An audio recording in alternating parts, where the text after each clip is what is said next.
Baik, Assalamualaikum warahmatullahi wabarakatuh. Perkenalkan, nama saya Putri Amalia, mahasiswa dari Fakultas Ekonomi dan Bisnis, Prodi Manajemen, Universitas Hairun Kota Ternate. Di sini saya akan menjelaskan tentang perencanaan laba menggunakan budgeting. Nah, untuk pertama ada pengertian perencanaan laba.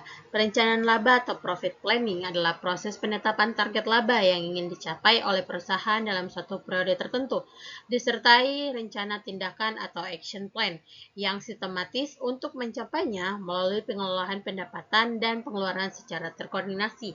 Di sini ada tujuan strategis, yaitu menetapkan arah keuangan jangka pendek dan panjang perusahaan, koordinasi divisi, menyelaraskan aktivitas seluruh departemen menuju satu target laba, dan ada alat pengendalian, yaitu menjadi standar pembandingan kinerja aktual versus atau VES yang direncanakan. Selanjutnya ada konsep dasar budgeting. Apa itu budget? Budget atau anggaran adalah rencana keuangan yang tertulis yang mencakup estimasi pendapatan, biaya, dan laba dalam periode tertentu, biasanya 1 tahun.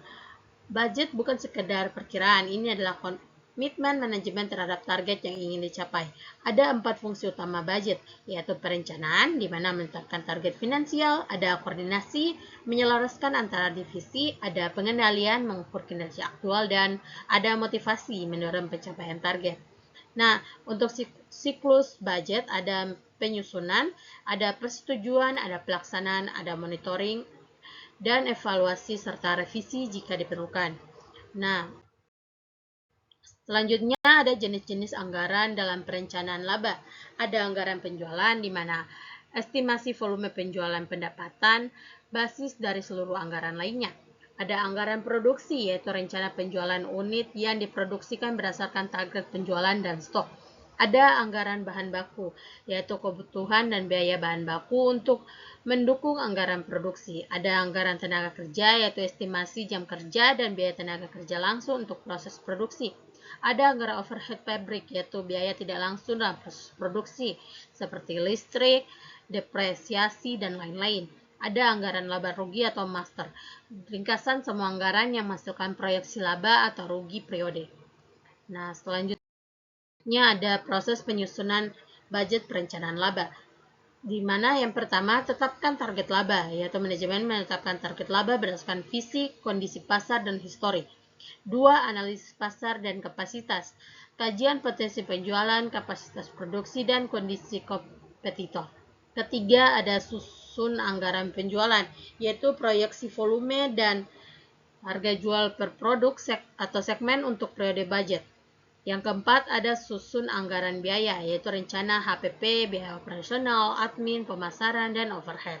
Yang kelima, ada buat master budget, yaitu gabungan semua anggaran menjadi proyeksi laba rugi komprehensif. Yang keenam, ada review dan persetujuan, diskusi dengan direksi atau manajemen, revisi bila perlu lalu sahkan. Nah, di sini ada contoh master budget laba rugi sederhana. Ada uraian, ada Q1 sampai dengan Q4, serta ada total.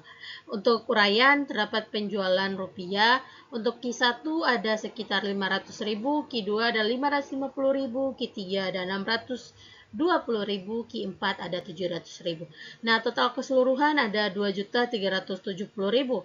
Nah, untuk dikurangi dengan HPP, dikurangin untuk Q1 250.000, Q2 275.000, Q3 310.000, Q4 360.000. Total keseluruhan 1.185.000. Nah, laba kotornya sekitar untuk Q1 250.000, Q2 275.000, Q3 310.000, Q4 350.000. Jadi totalnya 1.185.000. Nah, lalu dikurangi dengan biaya operasional 120.000 untuk Q1, Q2 130.000, Q3 140.000, Q4 160.000, totalnya 550.000. Dikurangi biaya admin dan umum. Q1 30.000, Q2 35.000, Q3 38.000, Q4 42.000. Totalnya 145.000. Nah, laba bersih atau targetnya untuk Q1 100.000, Q2 110.000, Q3 132.000, Q4 148.000. Nah, total keseluruhan yang ada pada laba bersih yaitu sekitar 490.000. Nah, selanjutnya ada analisis varians dan pengendalian laba. Nah, variance analysis adalah perbandingan antara anggaran budget dengan relasi aktual untuk mengidentifikasi penyimpangan dan mengambil tindakan korektif. Nah, variance sama dengan realisasi aktual dikurangi anggaran atau budget. Nah, favorable ya plus dengan tanda plus, yaitu relasi lebih baik dari anggaran. Contoh, penjualan aktual lebih tinggi dari target atau biaya aktual lebih rendah dari anggaran. Nah, untuk unfavorable atau minus, terdapat relasi lebih buruk dari anggaran. Contoh, penjualan aktual lebih rendah dari target atau biaya aktual lebih tinggi dari anggaran. Nah, tindakan lanjut yaitu identifikasi akar masalah, diskusi tim, revisi strategi atau budget jika kondisi berubah signifikan. Nah, selanjutnya di sini ada studi kasus untuk CV maju bersama. Nah, di sini ada skenario yaitu CV maju bersama adalah perusahaan manufaktur kecil. Manajemen menetapkan target laba bersih sekitar 100 juta untuk Q1. Berikut relasi aktualnya, teman-teman. Nah, untuk item pada penjualan budgetnya 500 juta, untuk aktualnya 480 juta, variance-nya 20 juta, keterangan unfavorable. Nah, untuk HPP-nya 250 juta, aktualnya 240 juta dan variasinya 10 juta. Keterangan fund variable.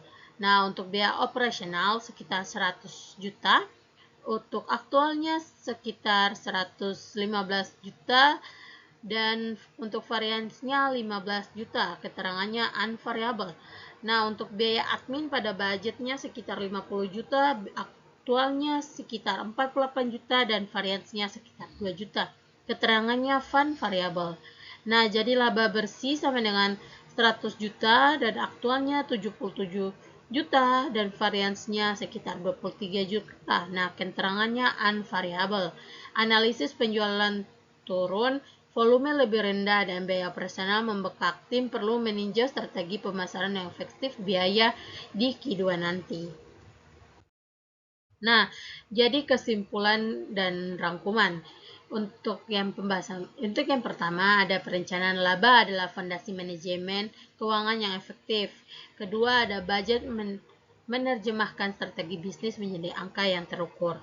Ketiga, jenis-jenis anggaran saling terkait membentuk master budget. Yang keempat ada proses penyusunan memerlukan keterampilan seluruh divisi partisipatif. Yang kelima ada variance analysis membantu pengendalian dan perbaikan kinerja. Anggaran yang baik adalah peta jalan menuju laba yang terencana. Nah, terima kasih teman-teman untuk telah menyimak pembahasan materi yang saya sampaikan. Semoga materi perencanaan laba dan budget dapat bermanfaat untuk kita semua. Nah, perencanaan laba penggunaan budget materi pembelajaran keuangan bisnis hari ini sampai di sini saja. Saya ucapkan terima kasih. Wassalamualaikum warahmatullahi wabarakatuh.